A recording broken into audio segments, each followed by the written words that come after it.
жер қыртысынан 15-50 км аралық биіктікте озон қабаты бар екенін білетін шығарсыздар. Осы озон қабатының арқасында алғашқы жануарлар құрлыққа шыға бастады. Дәл осы озон қабатының арқасында күннен келетін ультрасәулелер мен инфрақызыл сәулелердің деңгейі аз. Бірақ дәл қазір озон қабаты біз ойлағандай барлық жерде біркелкі орналаспаған. Достар, сіздермен бірге Скафрон каналы бүгін озон тесігі деген терминді біршама қарастыратын боламыз. Негізінен озон қабаты стратосферада орналасқан.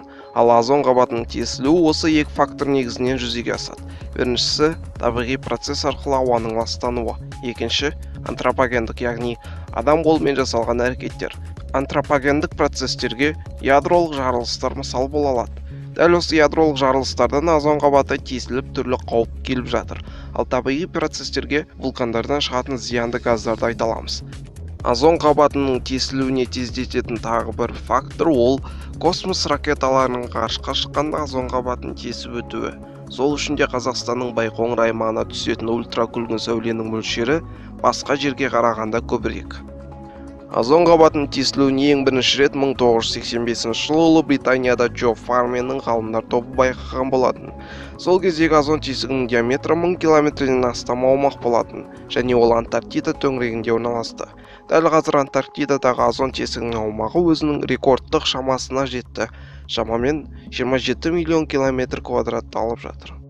Ал мына бір гифкалардан сіз озон қабатының мөлшерін көре аласыз. Қанық көк түс озон қабатының сиректігін көрсетеді. Оң жақтағы бейнеден қазірге дейінгі және болашақта дәл осылай жалғаса берсе қалай болатынын көрсетіп тұр.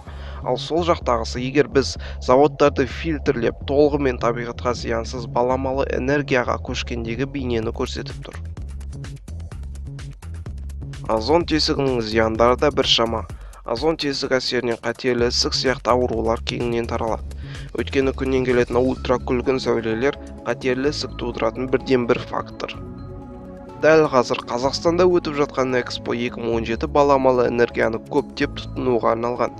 Түрлі елдің ғалымдары бір-бірімен пікір алмасып, болашақта толық дерлік баламалы энергия тұтынуға көшсек, озон тесігінің ұлғаюы да тоқтатылатын болады. Сонымен видео бітті. Егер қандай да бір мәлімет ала алсаңыз, лайк қойып тіркеліп кетіңіз. Скафронның ВК парақшасына жазылуды ұмытпаңыз. Сілтемесі төменде.